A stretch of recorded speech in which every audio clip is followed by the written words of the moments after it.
Hi everybody, it's Matthew Taylor. And I'm Brandon Taylor. And just as you know, our real estate channel, our YouTube channel, and all of our videos all about real estate, everything real estate. We always are trying to help buyers and sellers navigate through the home selling process or home buying process. So we like to give strategies and techniques that help you do that. It's a crazy market right now, so today our video is going to be all about that.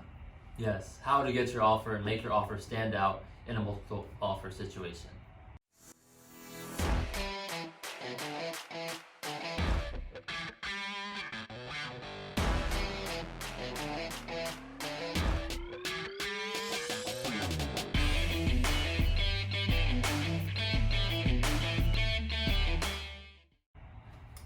So first and foremost, I think it's safe to say that everybody is aware that there's low inventory across the board. There's just a shortage of inventory, and this is what makes it a seller's market.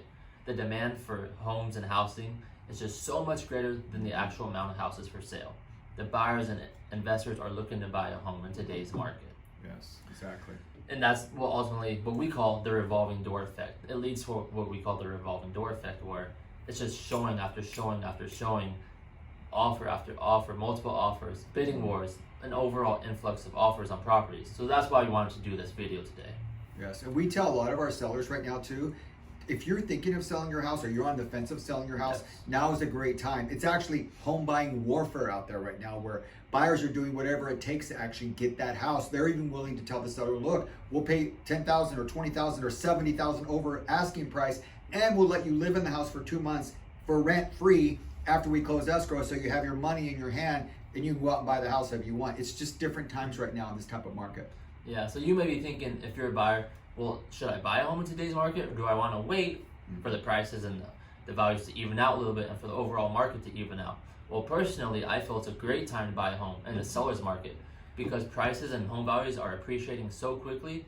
When you do close on your home, you're essentially building instant equity in that home, something you wouldn't get if you say you were renting a property, had a monthly mortgage payment. That's a good point, very true. Another benefit is that with today's low interest rates, it actually is cheaper a lot of times to pay a mortgage and own a home than it is to rent. Your monthly mortgage payment would be cheaper than your monthly rental payment if you were to rent a property. So that's another benefit of owning a home in today's market. Yeah, historically, back in the 70s or even 80s, it always made sense to rent something because rent was always cheaper than what a house payment would be. But that's the opposite nowadays. Many times, the rent amounts are a lot more than what it would cost to actually make a house payment, right, Brandon? Yeah, and the actual demand for rent is increasing so much that builders are actually building to rent, meaning they're building houses to rent out to buyers. Yeah, not sell, right? Yeah, to not sell. So rent out to renters. To renters, not to buyers.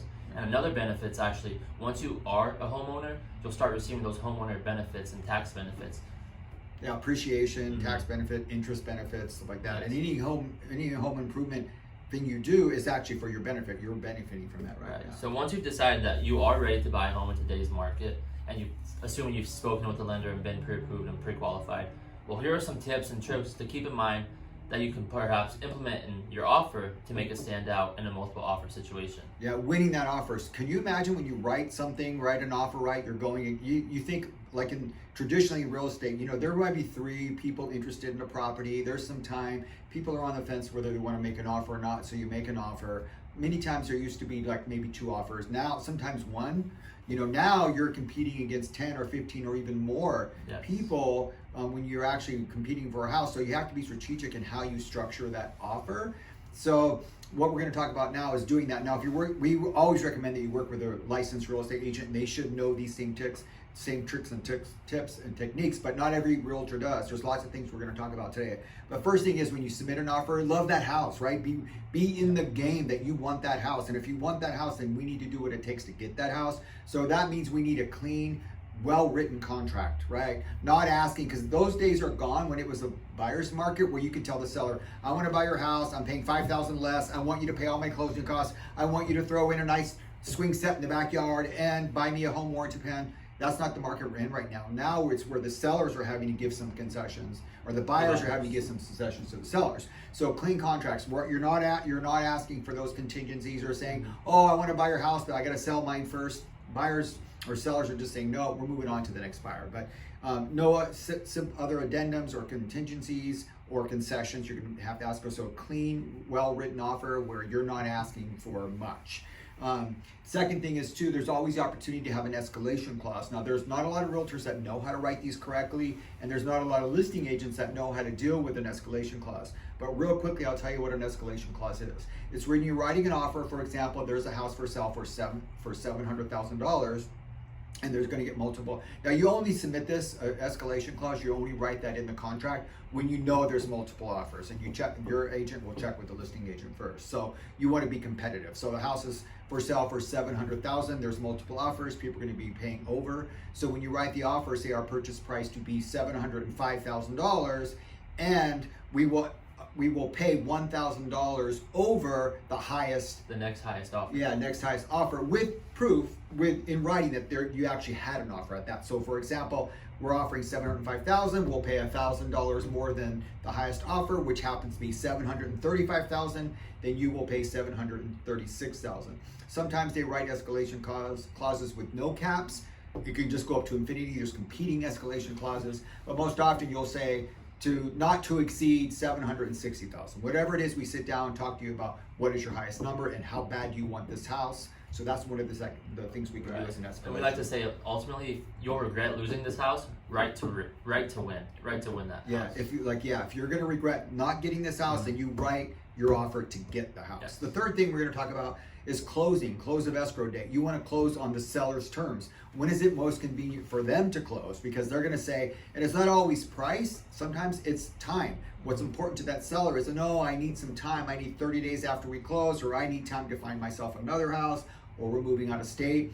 We always check with the listing agent, hey, what's best for your seller? When do they like to close escrow? And a lot of times, if we know you love this house and we're good with money and price and terms, then we're going to say, hey, after close of escrow, we can let you live in the house for rent-free for a month or whatever it is. We always work those things out, but we're going to try to close on the seller's terms, so it makes them choose you and choose your offer.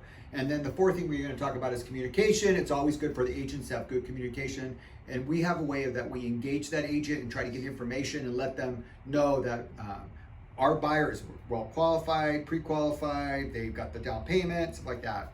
So we really let them know that, hey, if you choose our offer and our clients, we're going to get the deal closed, because that's ultimately what they want, is getting that deal closed, right? So another thing you can do when writing offers to be really competitive, if you're not going to do an escalation clause either, is have a buyer write a letter. We call it a love letter. Talk a little bit about you and your family, why you love that house. Many sellers want to turn their house over to people who will love the house like they love the house, and raise their kids in the house like they raise. It helps a lot, believe it or not. Those things help a lot. So also there's an opportunity to waive contingencies. And so in California, we do real estate here in California, there's like up to 6 contingencies, but let's say the main ones are your inspection contingency. We never really recommend to waive that, or we never really recommend to waive loan contingency. We can shorten those, is what we like to recommend. So from 17-day inspection period, we say we can do our inspections in 10 days. And so the seller looks at that and says, oh good, we can get this transaction closed sooner. They're willing to get their inspections done sooner, because most buyers, after the inspection periods, that's the point where they know whether they're moving forward or not with the purchase or not. So the seller says, hey, we're saving a week because they just reduced that. And a loan contingency is typically 21 days. We try to get that reduced down to 17 days, but you have to check with the lender, and it's a lender that's going to give you that okay and the permission to move forward on that, because they'll be able to tell you, can they remove the contingency. Yeah, at day 17. So there's some other tricks like that we would talk about. So another thing is, we always do is, we never recommend waiving appraisal, but there's times if you're a cash buyer and you want to waive the appraisal, the seller says, hey, this one buyer will raise the appraisal or waive the appraisal, this one won't. We're gonna have less hassles if we check that. Now, we really don't recommend waiving an appraisal. However, if the purchase price and the agreed purchase price is in line with the comps that we can look at through our MLS system, we give you that kind of go ahead, then maybe at that point we will. But if we really feel the price was inflated and you're paying overpriced anyways to be competitive, at that point, that's a serious conversation we're gonna have. But that, if you love the home and want the home, things are appreciating, that might be your one thing that can get you in the house. We want your offer to get accepted. Mm-hmm. And then another thing is too, it's real important, have proof of your down payment, and have a larger down payment, and also your earnest money. A larger amount of earnest money down lets that seller know you're super serious. Now, if you default in the contract, the sellers a lot of times can get that money, but it's not their money until when it's agreed upon, right? And you're in breach of contract. So but you have your inspection periods to always back out of the contract for some reason if you want to, and that money's protected. So those are the things that we talk about for that, helping get your offer accepted. Right. And one more thing I wanted to add is just give you a little bit of some of the text messages that we're receiving from a lot of frustrated sellers and buyers agents that are reaching out to us for advice too. So they're not funny, but I just want to say this is what people are experiencing. Mm-hmm. My client and I are exhausted. We found other houses. The home was listed for $755,000. They already have an offer for $60,000 over. We had a strong buyer. We keep missing out on deals. Hey Phil, we'd like to show your property tomorrow too. Is it available? No, we have 68 offers on it already. Multiple showings. The house sold for $105,000 over the list price. So somebody paid $105,000 over what the price was actually listed for sale. How are you coping in the seller's market when all of our clients keep having families that get outbid by other buyers in a massive way? Buyer's 12th offer was rejected. So there's just over and over, buyers' homes are not. So, the inventory, so like Brandon mentioned, it just really makes it a strong seller's market. It makes it tough to buy a home, but not impossible. Yeah, and like I said in the beginning of the video, Californians, if you're sitting there contemplating whether you want to sell your house or not until you find something else, but you don't want to list it yet, listen up. We now have reached a place in this market where buyers are at a warfare, where they're doing whatever it takes to get into that house, pay you over list price, let you rent free for a month or 2 months after the deal closes, so you already have your money in the bank and you can just take your time to choose another house you want. That's what kind of market it is right now. So we hope you found this video very helpful. Brandon's going to talk a little bit about some things we offer as well. Yeah, so as always, reach out to us if you'd like a copy of our book, The Ultimate Guide to Buying a Home, or our Home Selling Secrets book. Just some useful tips and tricks in here as well. More in depth, way more in detail than our videos. But as always, our description links our links to our website and contact info is in the description below. Feel free to like, comment, share this video, and subscribe to our channel. We greatly appreciate it. Yeah, or let us know if there's any topic you want us to cover in one of our videos. Definitely, yeah. Thank you so much. Thank you.